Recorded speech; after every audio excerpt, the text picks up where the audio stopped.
Hello and welcome into BTN's Take 10 podcast. This is Alex Roux of BTN.com. We're back on the Take 10 podcast with another episode after another week off. I was out of town the last week and was unable to pull an episode together, but we're back now and we're back with a full and I think really entertaining episode that you'll enjoy.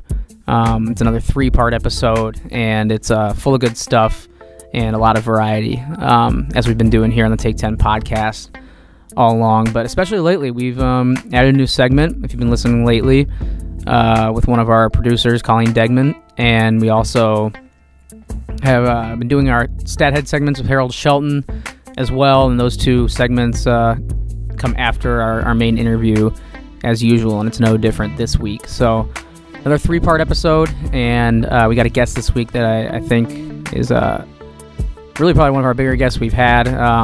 It's a guy who is a Super Bowl champion, a Pro Bowler, and a former Purdue Boilermaker, and I'll stop teasing it, and we'll introduce him. It's Cliff Avril, a champion with the Seattle Seahawks, won Super Bowl 48 with them, and went to 2 Super Bowls. He lost the infamous Malcolm Butler interception when they didn't give it to Marshawn Lynch on the 2-yard line or whatever it was in Super Bowl 49. So, Cliff, you're listening to the intro. Sorry I had to bring it up, but Cliff was a great player, obviously, for a number of years in the NFL with the Lions and the Seahawks, and a great player at Purdue as well as part of that den of defensive ends.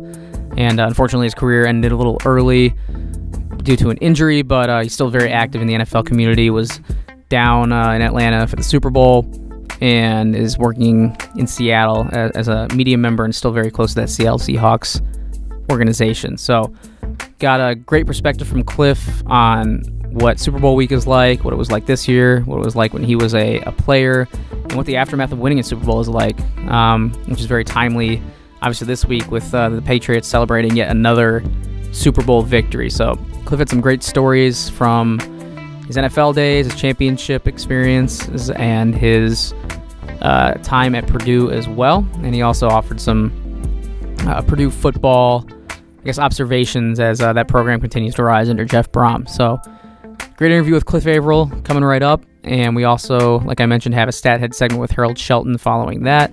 And our Call for the Culture segment with producer Colleen Degnan.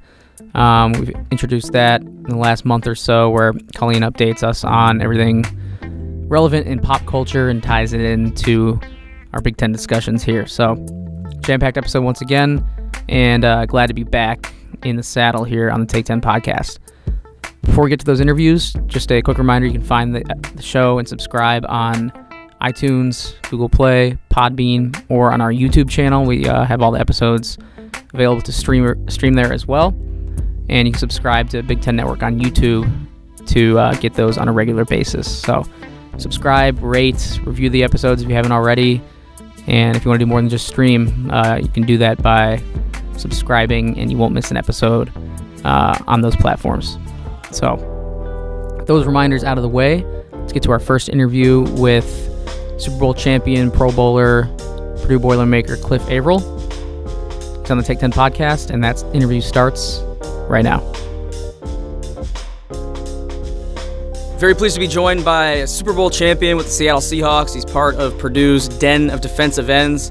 It's Cliff Avril. Cliff, how's it going, sir? I am well. How are you? I'm doing great, and this week's kind of weird because for football fans like myself, it's a little bittersweet.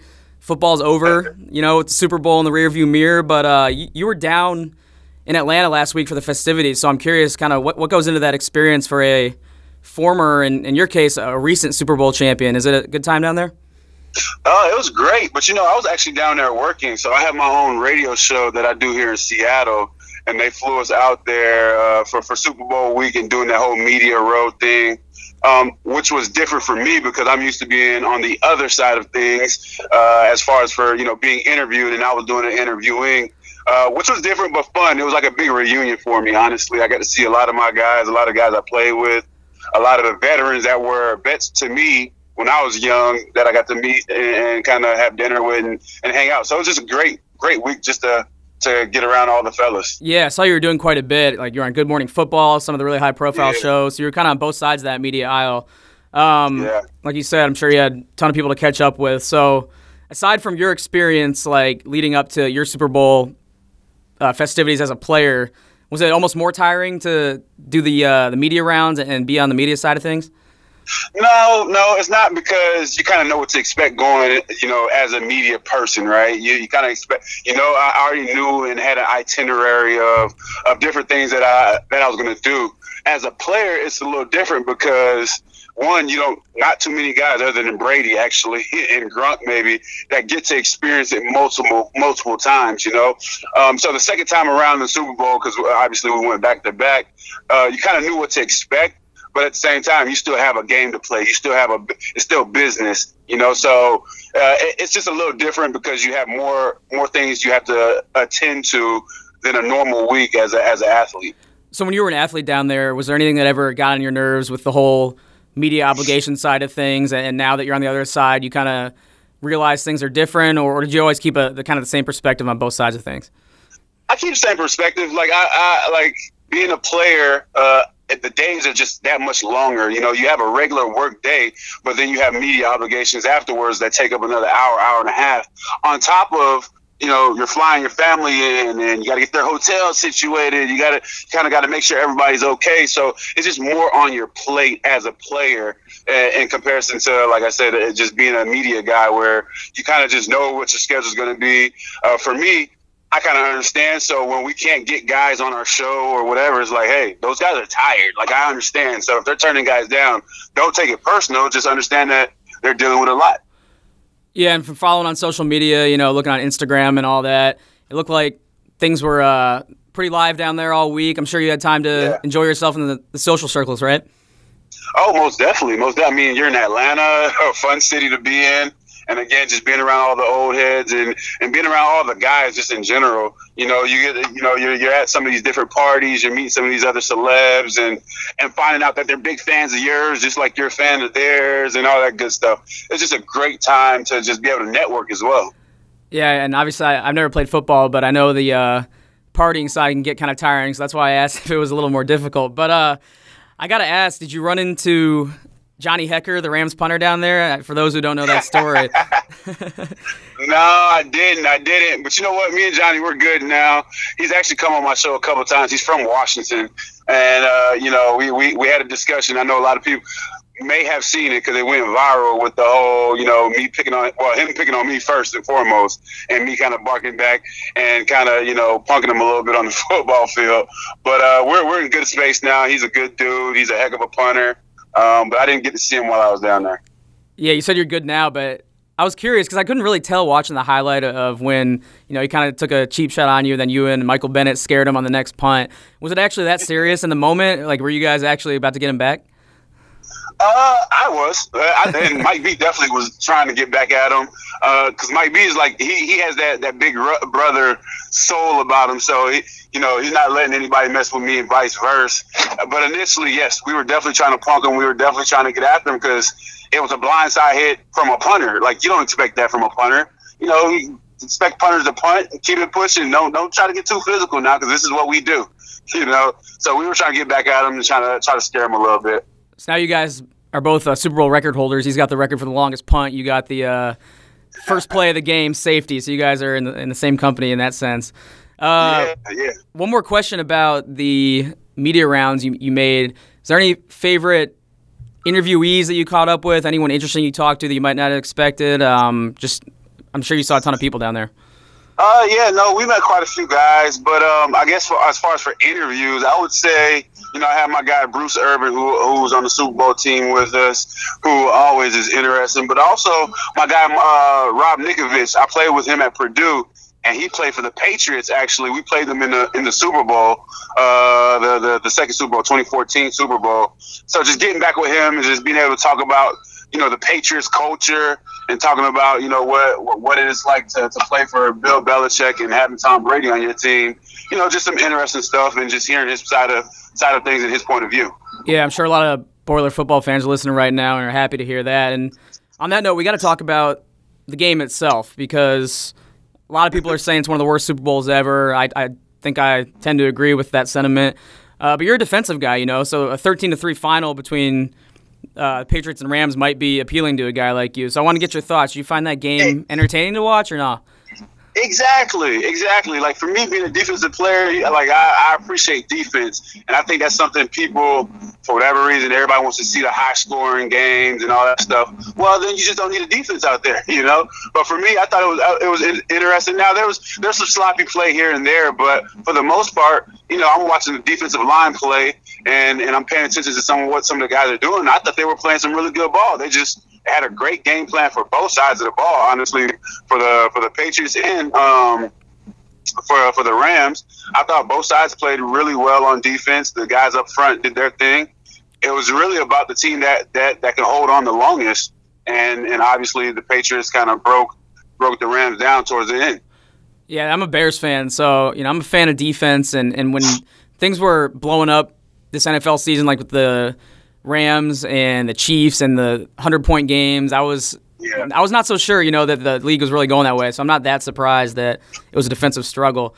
And speaking of defense, I brought it up earlier, but you forced the opening safety on the first play of the game in Super Bowl 48 when you guys beat the Denver Broncos, which that's a play for some lucky gamblers out there. That's like an all-time miracle. So did you ever hear from anyone like who maybe benefited financially from that historic opening score in the aftermath? You know what? I never thought about that piece, but I did hear some stories about. I think it was only like one or two guys that actually bet on the first play being the first score being a safety actually, and made some really, really good money off of it. But I never got to meet them or anything like that. But lucky them, I guess. Because who would have thought the first score would have been nobody really would have thought that would have been a safety on the first play. So yeah, it's a messy thing to talk about with current players, but now it's like you might deserve a little cut of that. You feel me? 1,000 to 1 odds or whatever. I don't even want much. I want like 7% of that earnings because I'm sure it was a lot of money. That's fair. So I know a lot of current New England Patriots have been in this spot before, but I'm sure there's plenty on that roster that are experiencing this for the first time. So if you could just kind of walk us through the aftermath of a Super Bowl win that, some of those guys right now are experiencing. What was the first 48 hours, first week like after you guys won Super Bowl 48? First 48 hours is no sleep. You're partying. You talk to your wife and you party some more. They party with you. It was a great time, man. And then for me at least, it was a great time because I genuinely liked all the guys on my team. Like I really had a great relationship with all those guys. So literally right after the game, you start turning up, you start having some fun, music blasting in the locker rooms, you get showered, head back to the hotel. The team usually has a party, and they'll bring some celeb in. Drake. I think we had Drake that year come in, party with us, kind of perform for us as well. And then we left and went and partied into the city, into New York, and partied basically all night long until it was time to fly back out. Partied on the plane, fell asleep on the plane, woke up and tried to party some more in Seattle. So it was just a lot of partying, just enjoying it, one, but then realizing, like, for me, my career started 0-16. So for me, it was a big deal. Like, I started off so terrible, yet I was still one of the top teams. I was the last team standing at the end of that game. So, it was just a lot of emotions there, but just enjoying the process and enjoying the moment because of how my career started. Yeah, I read your Players Tribune article about that ensuing celebration and how you guys won in New York City, which I'm sure, that's definitely one of the top cities to win a Super Bowl in. So I was curious, if you had to pick any NFL city or even like an American city that doesn't have a team, like a Las Vegas, to win a Super Bowl in, just for the celebration, which place would it be? Oh man. Obviously New York, but that doesn't have a team. I think Vegas would be the ultimate turn-up city to win the Super Bowl in and just have fun afterwards. I just don't know if you can focus the week before going to the Super Bowl, before playing in the game, being in Vegas. But I think Vegas would probably be that city that would be the craziest out of all of them. Yeah, and that was the Capitals in the NHL, I think, won in Vegas last year. So that's actually been done by it looked like they had a good time, obviously, with their Stanley Cup celebration. So it has been done. There's a blueprint for it.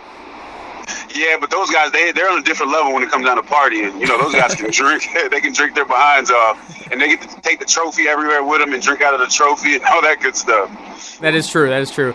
So before we move on to some Purdue talk, Cliff, I just want to ask about your day-to-day now that you're out of the league and have been out of the league for a full season now. How did you spend this past season consuming the NFL? Did you watch it, or did you do something else with your Sundays? No, I watched a lot of Seahawks ball, man. I still got a lot of great friends on that team. You know, Russell Wilson's my guy, Bobby Wagner, KJ Wright. I mean, the list goes on. Doug Baldwin. I'm still cool with a lot of these guys. So I went to every single home game this year. They hooked me up, of course, but I went to every single home game this year just to show love, to be there for the guys. But also with the young D linemen, you know, I'm texting them during halftime, like, hey, bro, look at this. You know, hey, you know, you need to work on this. Don't stop moving your feet on certain plays or whatnot. Trying to be a coach from a distance. I like to say it's a consultant. I'm not really a coach. I like to be a consultant of some sort for the younger players. But that's how I spent most of my time. And then I have my own radio show that I'm actually heading to right now from 10 to 1 here in Seattle, Sports Talk Radio, where I talk about, you know, a little bit of everything from the Seahawks to the Mariners to even the soccer team here. Just talking about sports and just talking about things that I love. Yeah, so obviously you're still very connected to the sport and the game, and it seems like you're very connected to Purdue as well, your alma mater. Yes. And one reason I know that is because I saw on their official, you know, social media platforms you were promoting your foundation, the Cliff Avril Family Foundation. So how did that relationship with Purdue come about to amplify your foundation, and what have you done with your foundation, you know, just in a charitable way?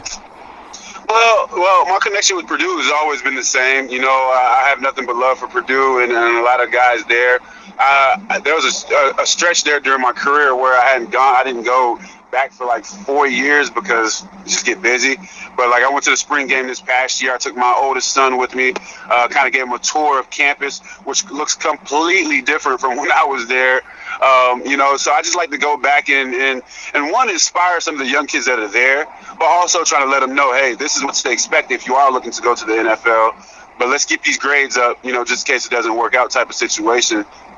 But then my foundation as well. Like I've had my foundation for the last 6 years, where the mission is geared towards juvenile diabetes, but also the education system in Haiti. We're in the process right now of building an elementary school in Haiti. You know, that's where my parents are from. So I kind of want to give back and try to, you know, give some of those kids hope. When did you go to Haiti for the first time and visit, you know, where your parents are from? I used to, honestly, growing up, I used to go every year up until about the age of 15. Then I kind of stopped going. I didn't go back until I turned 30. So there was about a 15-year drought where I hadn't gone back. But I've been numerous times as a kid, and I try to go annually now. We're actually in the process of planning our trip there for this year to go check out the school. What's the interaction like just with the people there, and especially now with your charitable work? What kind of reception do you get when you go back to Haiti? It's awesome, man. It's awesome to, one, just be able to show them that, hey, you know, another Haitian kid that's in the States that's trying to figure things out and trying to, you know, figure out this thing called life out, but he's coming back to give back and hopefully change the path of some of these other kids. You know, there's so many athletes in Haiti, man, like great athletes, but they just don't have the opportunity. They're not fortunate enough to have, you know, the opportunities to be able to play on a college team or into the pros because of the circumstances that they're in. But, you know, there's 35 Haitians in the NFL right now, which is crazy, and probably the most amongst anybody else outside of America. And that just shows you the type of athletes that we have. But the kids, man, they're very receptive to everything. They're smart, they're athletic. It's just great to give back to those kids.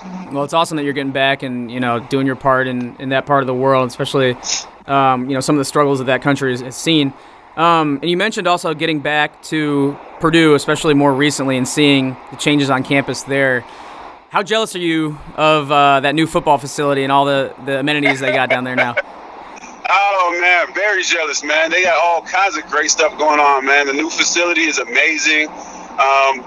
they show a little bit of love to some of the vets. So, I'm happy about that piece, because they got pictures of the dens, the defensive ends and some stuff like that. But, I'm happy for the university. It's kind of one of those situations they have to do it, too, to keep up with all the other big schools, right? The Alabamas, the Texas A&Ms, they're spending $350 million every few years, so you got to compete. So I'm happy that we're in that phase now where we can compete from a facility standpoint as well. Yeah, I've seen that mural on the wall that you're on in that lobby, and it's part of that facility that honestly is up there with the Ohio States and Michigans, Nebraskas, all the best facilities in the Big Ten. And you're right, that Purdue has done their part to keep up. So my question for you from a program perspective is what does Purdue now need to do to keep up on the field? Because they've established themselves as relevant now nationally. They upset Ohio State and have had a couple of good seasons, but they also kind of showed where that gap still exists in the bowl game loss against Auburn. So what do you think needs to get done, and what's the next step for Purdue football going forward? I think they just need to I think Coach Brohm is doing a great job of getting the right guys there. They had the one freshman, I forget his name, but he was all American. Rondell Moore, yeah. Yeah, he's playing some outstanding ball. So you get, once you get a guy like that and you get a couple other pieces, things will kind of fall in line because more of the top recruits will want to go there once they start seeing, these All-Americans. And then, you're beating Ohio State, you're beating some of these other schools. And so you're looking like you're on point, you're on pace to being great. So some kids might want to be a part of that process of changing the way things have been. But I think Coach, again, is doing a great job. And the next step is just being more consistent. You can't beat Ohio State and then lose to, I don't know, whoever they lost to the following week. You just got to be more consistent in being able to play up to that competition. Exactly. And before I let you go, Cliff, just want to pick your brain and see if you have any memories that stand out as most vivid from your time there to this day, whether it's a big game or time with your teammates. Is there anything that rises up to, maybe not a Super Bowl level, but something that sticks with you all these years later? Oh, man. I mean, I tell people this all the time. Although I've accomplished, a lot of different things in the NFL, being in the NFL, but Purdue was the best 4 years of my life. And I say that because I got to meet so many guys. I got to grow up, and meet, like I said, and friends that will be my friends forever. Guys that I've met from Stanford Kegler to Bernard Pollard, Ray Edwards. I mean, the list, Anthony Spencer. The list goes on and on of all the guys that will be my friends forever. So the biggest thing I took from Purdue, honestly, was just and learn how to cope and deal with different people. It's not a particular, I guess, event that happened other than just me maturing into a man while I was there and having a lot of fun doing it. All right, well said, Cliff. Really appreciate your time. You've been very generous. Everyone check out the Cliff Avril Family Foundation that we touched on earlier. I believe it's cliffavrilfamilyfoundation.org, right? Yes, sir. Yes, sir. Please go check it out. All right, man. We'll continue to follow you in all your endeavors and continue to follow your work out in Seattle. Thanks a lot, Cliff. I appreciate you having me. All right, thanks once again to Cliff for joining me. Really great dude to talk to. Some awesome stories out of him, and obviously remarkable guy off the field as well with his foundation helping all the youth in the United States and in Haiti. Definitely a guy to keep up with, keep an eye on, and consider giving as well to his foundation if you can. All right, moving on now to our Stat Head segment we do every week with BTN researcher Harold Shelton, where we go behind the numbers of Big Ten sports. Obviously, this is basketball season, so we go full hoops in this episode and take a zoomed out picture of the conference and break down what's working for some teams, what's plaguing some others, and what the outlook is like. We get into mid-February here in the middle of college basketball season. So good stuff with H coming up, and we'll get right to it. It's another Stat Head segment with BTN researcher Harold Shelton. Starts right now. All right, back in the lab for our regular Stat Head segment with Harold Shelton, our BTN researcher. H, it's been a couple weeks. I was out of town last week, so I was following from afar, but Update me on what's been going on, because I feel like there's been some trends in both directions in Big Ten basketball the last couple of weeks. Yeah, it's the ebbs and flows of conference play, especially in a competitive league. We all thought that it was a two-team race at the top with the Michigan schools. It's clearly not the case now that Purdue has made their way into the mix, and Wisconsin's now tied with Michigan State after the Spartans lost 3 in a row. And so you've had the middle kind of solidifying themselves and really pushing the top teams, and it's going to make for a really interesting race the last month. Yeah, it should be a really fun stretch run, and obviously I think the big story here is the rise of Purdue and the regression a little bit of Michigan State, because a couple weeks ago we were talking about Michigan State's on this 13-game winning streak. They've won 20-something conference games in a row, but now they've lost 3 in a row. With you being an alum, I feel like I can get the most clear-eyed perspective and an inside look at what's going on. So what do you think is plaguing the Spartans at this point? Why have they dropped 3 straight, especially their teams like Indiana and Illinois that weren't expected to compete with them? Effort. I think effort's a lot to do with it. No shame in losing at Purdue, especially third game of the week. Purdue playing much better. Probably shouldn't have gone down by 20-plus in an effort to try to, make the comeback even harder. Mm-hmm. I mean, they did get it to, I want to say, 5 before Purdue eventually held on. But then you have a week off. You're playing the Indiana team that's struggling. They lose arguably their best player in the first half. Not a good rebounding team, and you get killed on the glass. Then if that's not enough, you play an Illinois team. Now, granted, their style is different, and Michigan State has problem with turnovers, so that kind of played into Illinois' hands. But 17 first-half turnovers, obviously not a recipe for success. And, the Michigan State fought back, actually took a lead, but three-point defense and, second chance points kind of did them in again. Obviously they're one of the best rebounding teams and usually are under Tom Izzo, but they've been out-rebounded by more than 7 a game during this 3-game losing streak. So, I know we can get into, all of these different metrics and whatnot, but when a team that's known for beating you up on the glass is getting beat up, that speaks to effort to me. Yeah, and that was the biggest surprise, I think, in that Illinois game especially. I didn't get a chance to see the Indiana one, but credit to Illinois because this is a team that hasn't won a game like that in years until they did against Maryland, until they did against Michigan State. Like, they would get maybe a lead, maybe even a lead late, but then they would get punched in the mouth, and like Michigan State took that 3-point lead, they would just shrink and not be able to, come out and win that game. But at the end, you saw, that they counterpunched there, and that's, a sign of a program. I think it's turning around a little bit and it's starting to get a new identity. But back to Michigan State, how do you fix some of those problems? Like, is it as simple as Nick Ward just playing better? Is it changing up? I don't think you'll see a lot of teams like Illinois that pressure like that, but is it maybe having some stronger second options emerge? How do you fix what's wrong with them in the middle of a 3-game losing streak? Well, I think offensively they've still played well enough to win at least 2 of the games. But 3-point defense obviously has been a huge issue. I want to say before the 3-game losing streak, teams weren't even getting to 30% from 3, and they've given up 45% from 3 during the 3-game losing streak. So some of that, could just be miscommunication on switches, bad closeouts. They've just really had trouble securing rebounds cleanly. There's been several times where the ball just bounces off guys and goes out of bounds, and then whoever they're playing, they wind up getting an open 3 off the inbounds or an open layup. So I think a lot of it is mental. It's effort.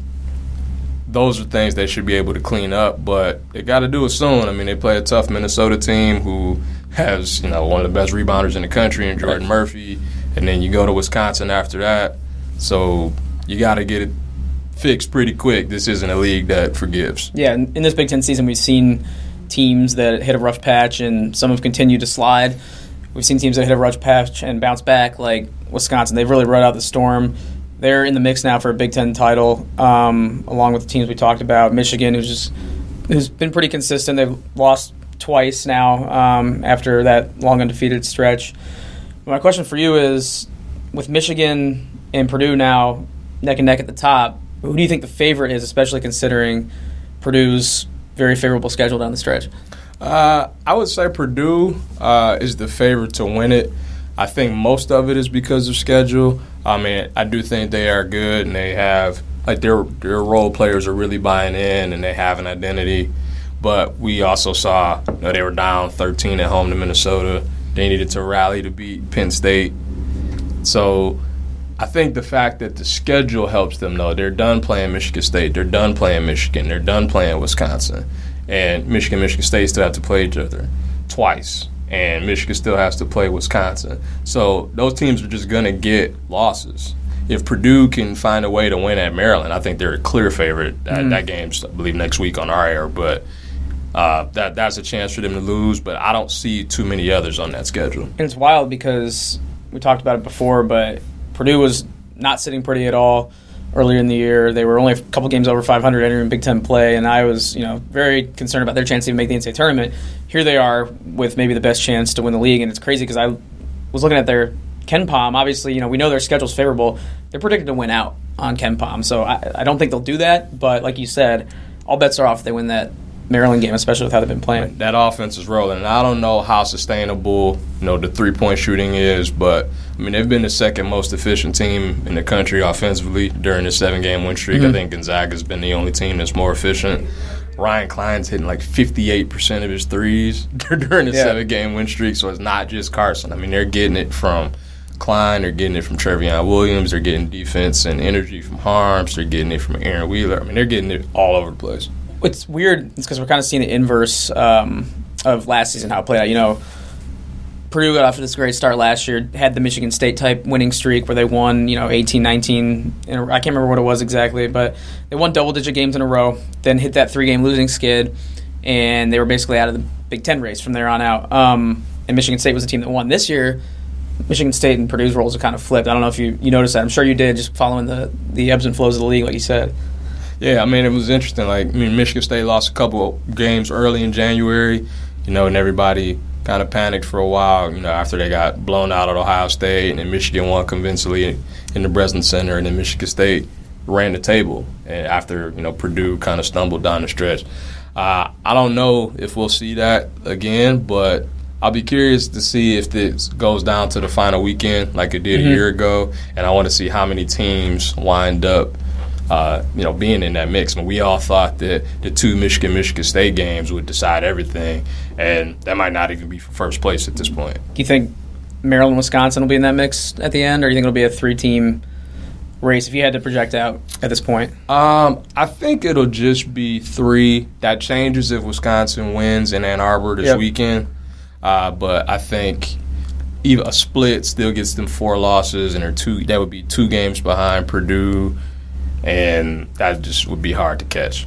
That Wisconsin-Michigan rematch, that's Saturday, right? Yep, that'll be interesting to see. Michigan's out for revenge, I'm sure. Oh, yeah. So, in that game, what took, I guess, Michigan out of the game last time? They didn't look very good at all in Madison. Was it more the home crowd, or was it something Wisconsin did specifically? Do you think that Michigan can maybe counteract this time around? It's one of those things where matchups really determine a lot. John Beilein in his entire Michigan career just had trouble against Wisconsin. I want to say he's 5-18 all the time against Wisconsin. Wow. So it's just one of those things where the Badgers really match up well. They slow the game down. They get the shots that they want.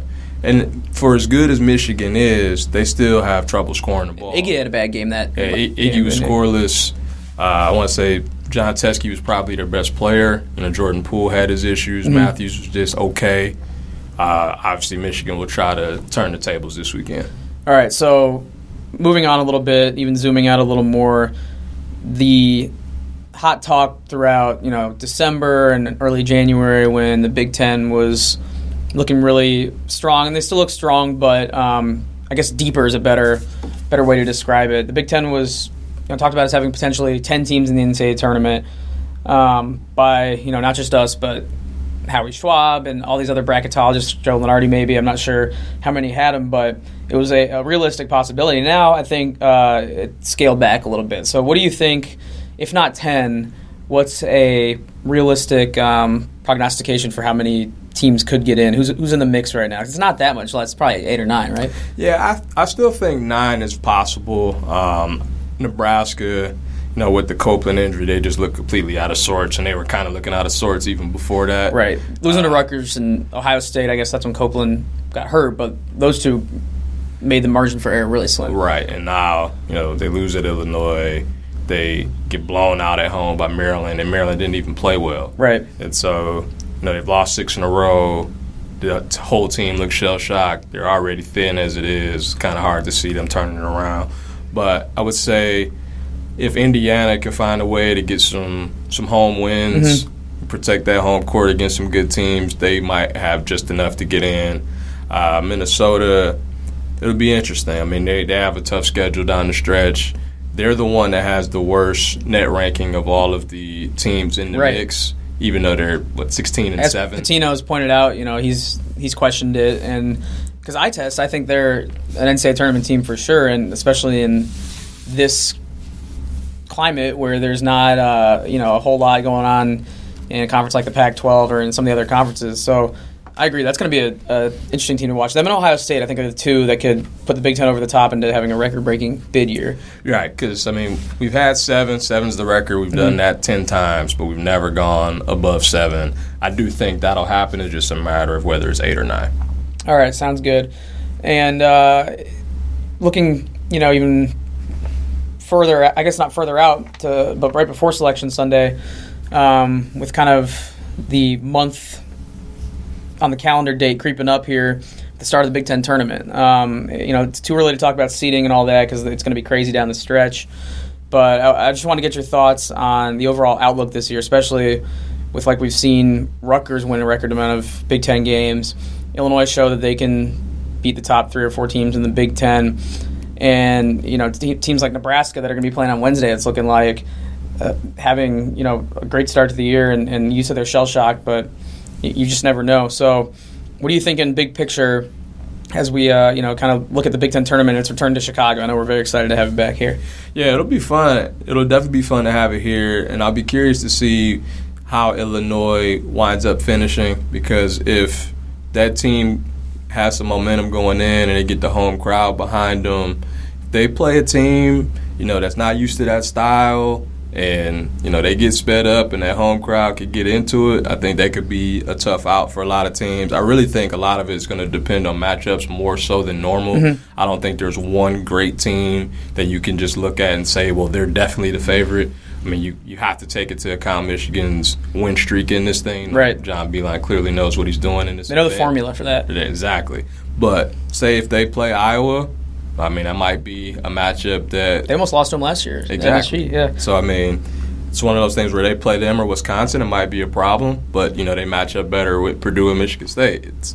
Michigan State had no issues with Iowa both times, but then they lose to Indiana or Illinois. It's just one of those things where the matchups I really think could decide it. The early matchups, not even before, I'd say quarterfinals and maybe even second round will wind up probably deciding who wins the whole thing. Yeah, I'm just looking at the standings, and if I'm Indiana, even Ohio State, Illinois, Rutgers, you just got to do whatever you can this last month of the year to get out of that Wednesday game. Because I think that's a death sentence. Exactly. 5 games in 5 days is absurd. I think, did UConn do it maybe that one year? But who else is going to really? Pro on that team. team. You have Kemba Walker. I don't see really many Kemba Walkers. Maybe Carson Edwards is a good comp there. But he's not going to need to play 5 and 5 coming up. So I think, Illinois Rutgers this weekend is a good example. The winner of that could play themselves out of the Wednesday game. If you're Northwestern, play yourself out of that Wednesday game this last month of the year, because it's not good when you're playing at 4 o'clock on the Wednesday and 2,000 people are there, Exactly. And not only that, and we've seen it even with Rutgers last year. They made the run and got to the quarterfinals and it kind of ran out of gas. Yep, the second half comes, they run out of gas. We saw it with Penn State, a couple years before that, where teams have a chance to win a game or two playing on Wednesday. But usually they play that third game against the much better team. They put up a fight for a half or maybe 30 minutes and they run out of gas. 5 wins in 5 days is really, really tough for anybody. Right. And I'm glad you brought up Michigan because we didn't talk about them all that much, but, looking at the standings, they're still 21-2. They've had a great year. They haven't looked invincible lately, but I would not be surprised at all to see a three-peat. So no, not at all. He clearly has a formula. Defense travels, so I wouldn't be shocked if they wound up winning it again. But got a whole month before that we get to that point. Right. All right, well, a lot of big picture stuff today. It's harder to get into the games themselves when they are coming so quick, and and pretty much every day we got Big Ten games this year with the 20-game schedule. So it was fun talking about it. We'll link back up probably next week, and it's home stretch coming up here. It's exciting. Should be fun. Yeah, I'm looking forward to it, and then I'm also looking forward to Saturday. We're getting the NCAA Top 16 reveal. Forgot about that. And so, we'll find out, just how high a lot of these Big Ten teams are, and then we can kind of make some evaluations based off of that, too. Yeah, we can chat about that next week, because was it last year that the Big Ten didn't have any? Was that yeah, right? I think so, okay, yeah. So I think that'll change this upcoming weekend, as long as they got their heads on straight in Indy. So that'll be a good talking point next week. Glad you brought that up. Oh, yeah, no problem. All right. Looking forward to it. All right, we'll catch up. Thanks, man. All right, shout out as always to Harold. Always fun catching up with him. Best in the business when it comes to talking Big Ten hoops, and you heard it there. You heard why. Dude knows his stuff, and he's great at sprinkling in all the relevant stats that you need in a numbers-oriented segment like that. So thanks, H. For our final segment of the episode, we'll kick it over to Colleen Degnan, our, former and current assistant producer, and now current talent as well here on the show. For our Call for the Culture segment, she'll update us on everything pop culture, music, entertainment. In this case, a lot of Super Bowl talk with the ads, and some relevant social media insight as well. And she's got us covered on that front, and we tied into some Big Ten sports as well. So without further ado, let's toss it over to Colleen Degnan. It's Call for the Culture. It starts right now. All right, back again with Colleen. It's another Call for the Culture segment. Colleen, it's been a couple of weeks, so there's plenty to get to. First of all, how you doing? Did you miss me last week? I did. Happy birthday. Thanks. Belated birthday at this point, but I appreciate it. Another year wiser. You missed the polar vortex, so lucky you. Yeah. It's weird. I was out of town. I was in a warmer climate out in Vegas and Arizona, so I was smart in the sense that I got away from the negative 20-degree temps and the negative 40, 50 wind chill and only observed that from afar.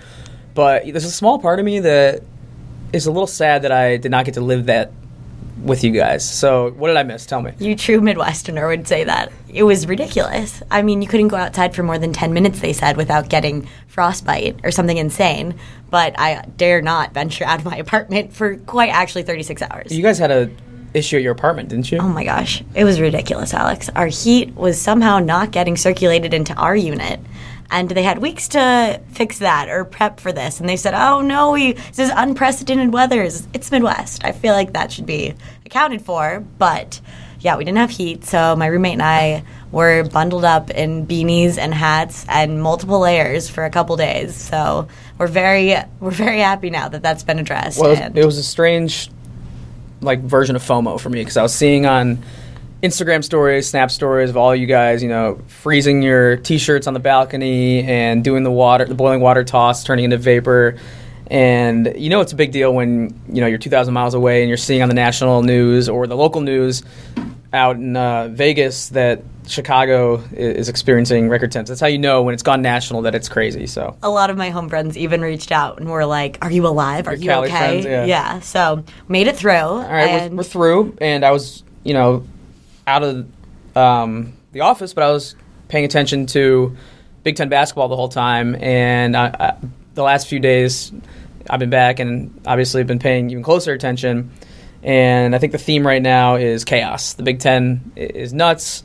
Your Badgers have steadied the ship and have actually been playing really, really well, but it's just been wild. I mean, what's it been like on the ground here? I mean, same to you. Congrats on your Fighting Illini upset. Hey, I'm not gonna take any joy in it because I am the unbiased opinionator here. Right. Well, to my family and friends who are many of them are Illini fans, I give them a shout out for kind of a resurgence of Illinois basketball in the last couple of weeks. It's been very interesting to see, especially because that was a team that was pretty much left for dead, a program left for dead, and looked sort of hopeless, heading into late January, and they've been able to win 4 Big Ten games in the last few weeks and have knocked off 2 top 15 teams, which has been remarkable for the turnaround of that program, and we'll see if they can keep it going. But just had Harold Shelton in here to record the Stat Head segment, and he was obviously concerned about his Spartans a little bit.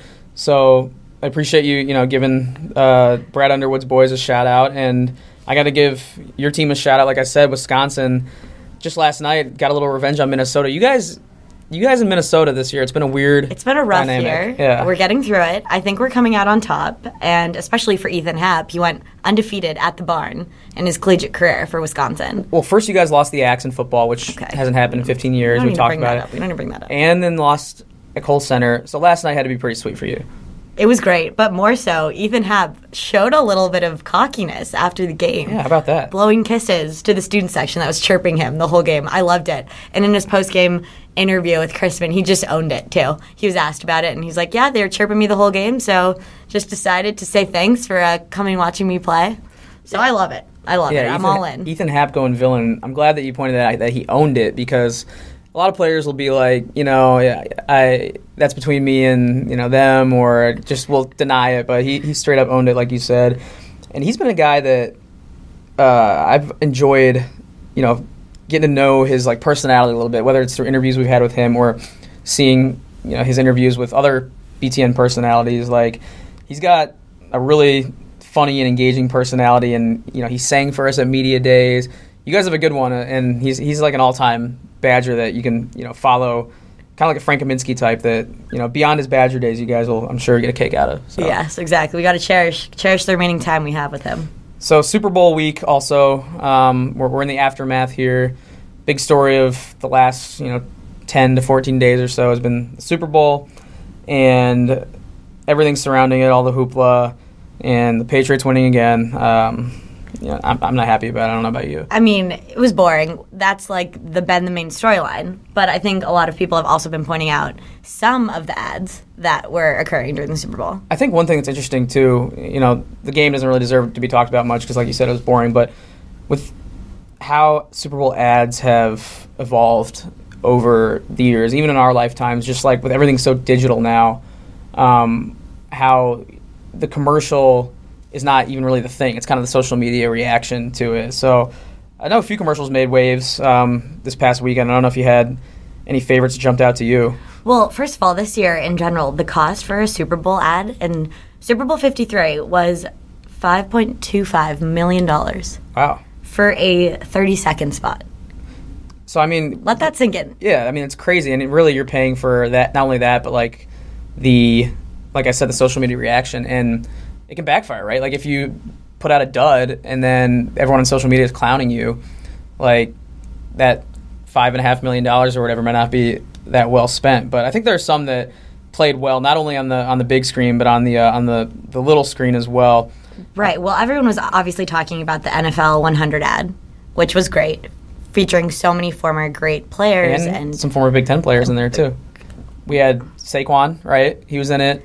Dick Butkus, former Tom Brady, Illini legend. And then, of course, Tom Brady, who was everywhere for the Super Bowl. And that one, it's funny because the NFL, I think, has a reputation of being just stiff and not really brand conscious. Totally. But I do think they've done a better job of engaging their fans, and that type of commercial just shows that they were on point, at least in that regard. Well, yeah. That one is, I think, almost unanimously everyone's favorite, right? That was definitely up there, and I definitely want to give a nice shout out to the agency 72 and Sunny who produced it, because I think a lot of people eclipse the fact of who's actually making this, who are the content creators. They're so innovative and one of a kind, and so if you're listening, 72 and Sunny, great job. That's so, mid-20s, millennial of you, because, I'm sure plenty of our,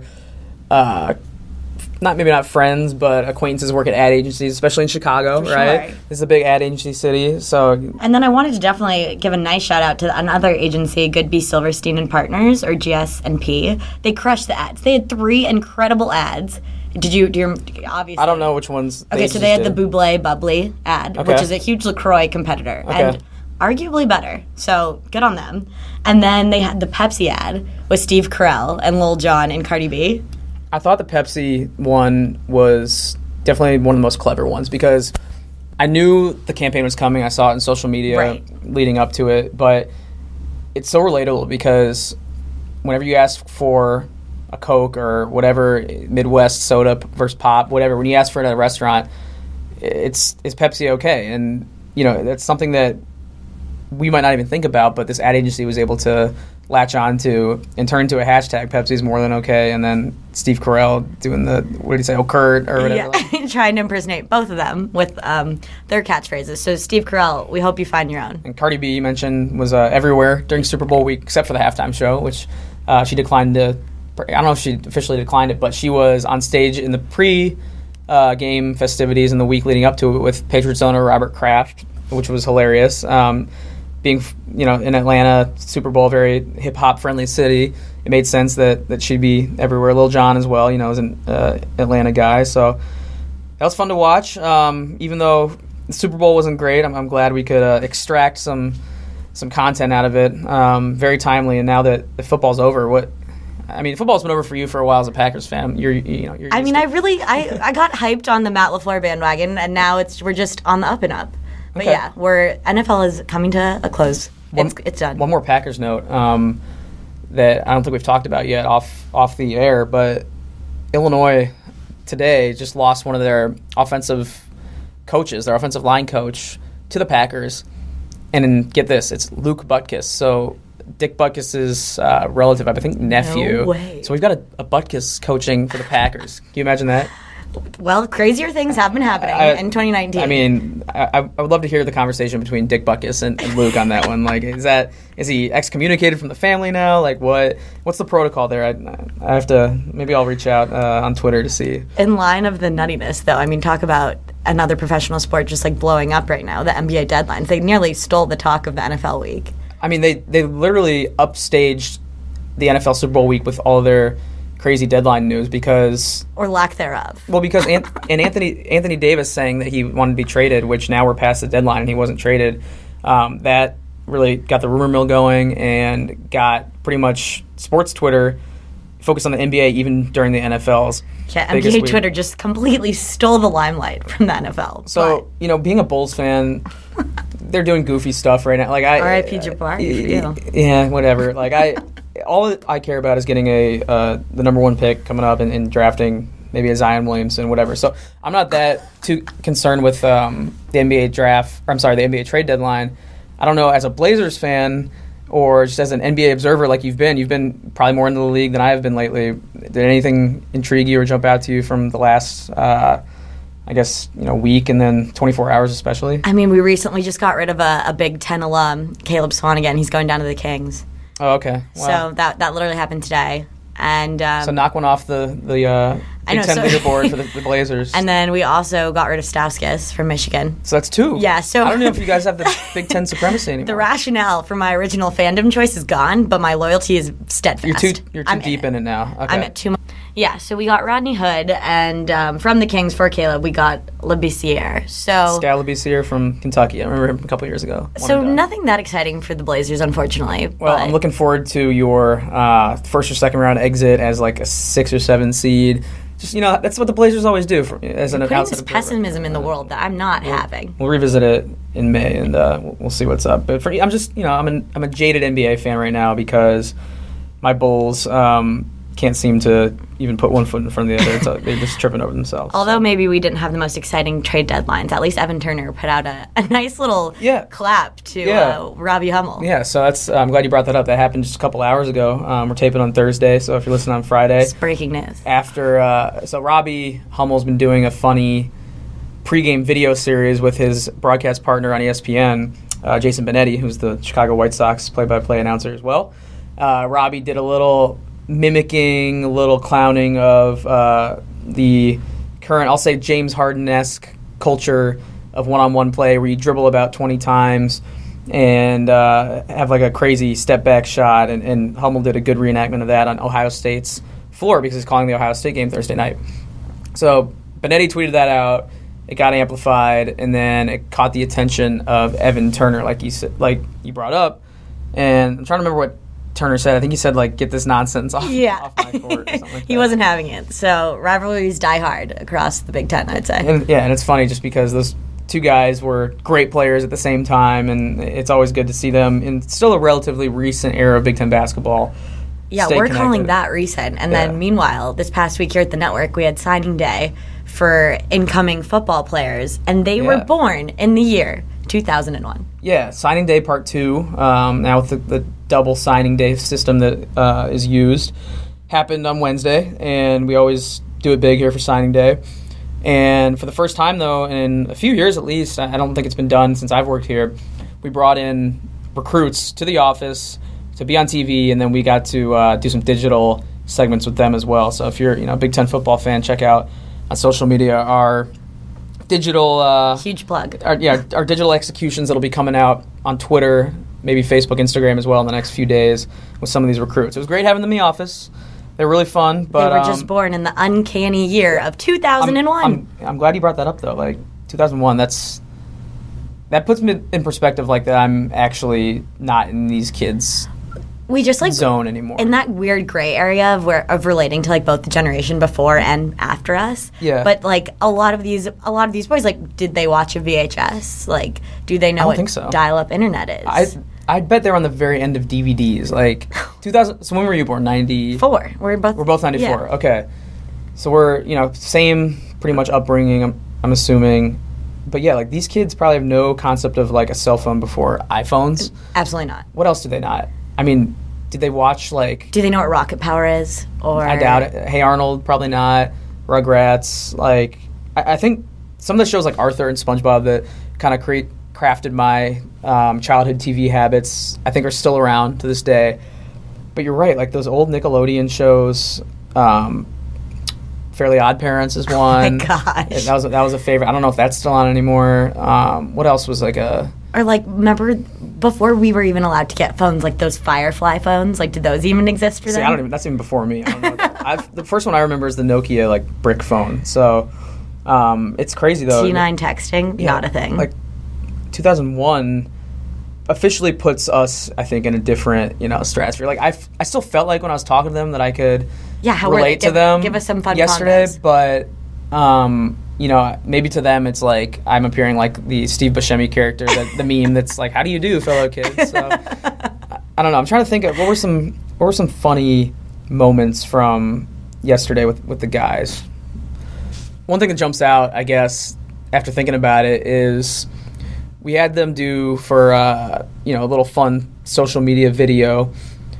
Choose either or of like culturally relevant things or just like things that are in everyday life. So for example, we had them choose: would you rather watch a movie in Netflix or in theaters? Do you prefer it always light outside or always dark? Would you rather have pizza forever or tacos forever? That type of thing. So give us some results. The one that jumped out to me was we asked if you had to post to Instagram story or Snapchat story only, what would it be? And I think almost all of them, except for maybe one, we had 10 kids in, said Snapchat story, which to me just goes totally against my evolving habit of how I've used my social media. I don't know about you. I mean, I would tend to say I post maybe too much across all platforms, but that's just one stance. I would totally agree with you though. Like, do you post an Instagram story more than Snap? Yeah, story, yes. But I feel like they're still communicating via Snapchat a lot, Like, and I still do on Snapchat too, but I just feel like, so Snap kind of came up with the stories, right? They came up with the concept. Instagram, I think, improved it. And then just as far as, my consumption habits have gone, I feel like my followers and the people I follow have gone more and more to Instagram stories. Right. And I post more. If I'm going to choose between the two, I'm going to go to Instagram now just because I think they've done a better job. But it's interesting to hear, these kids are posting the Snapchat stories are like do they still do Twitter? Like, is that around? We didn't even ask them really Twitter stuff because like archaic to them. I don't know. Like, they're all on Instagram, and I feel like that's like hot or so platform for that demographic. But I just thought that was interesting. I don't know. No, that's people nuts. Listening could think that's like this is the most boring, give us your feedback boring here. discussion ever. But I don't know. That was the one that gave me the eyebrow raise. So yeah, National Signing Day. It was cool. Every year that comes around now, it's just going to remind me that I'm getting older. As you pointed out at the beginning, closer and closer to 30. Oh my gosh. 5 years away, so we're approaching it. But it's been an eventful week with the Super Bowl. We got Valentine's Day coming up. We can maybe have some fun with that next week and maybe relate our Big Ten discussions to everyone's favorite holiday. We know everyone loves Valentine's Day. It's it's the best. Live for the love. So we'll wrap it up. Colleen, do you have anything else to add before we sign off in another Call for the Culture segment? We've got some probably crazy Badger hoops coming up against Michigan on Saturday. So the rematch. It's the rematch in Ann Arbor. So fingers crossed for my boys. All right. And maybe some more Ethan Hepp's ass. Good luck to all our teams. That's all. All the teams. Yeah. Right. Colleen, you can, I'll catch you on Saturday in your Badger red. But until then, we'll sign off. And another good segment, Volume 3. See you later. All right. All right. Thanks once again to Cliff, Harold, and Colleen for contributing to the episode. Thanks to everyone out there as well for listening. If you listen through all 3, really appreciate it. If you just listen to 1 or 2 of the segments, appreciate that as well. But we're trying to cover all our bases here and give everyone a good variety of content to consume here on the Take 10 podcast. And hopefully we did that in a way that makes everyone want to hang around and listen to the end and listen to me ramble on here. So a couple more things to give out before we sign off. Thank you to Wes White and Julie Bronder for producing the show as always. One final shout out to everyone out there for listening. And we'll get back with you most likely next week here on the Take 10 podcast. Talk more Big Ten hoops. And we'll get another great guest lined up and we'll knock it out. So thanks once again. And we'll talk to you soon here on the Take 10 podcast.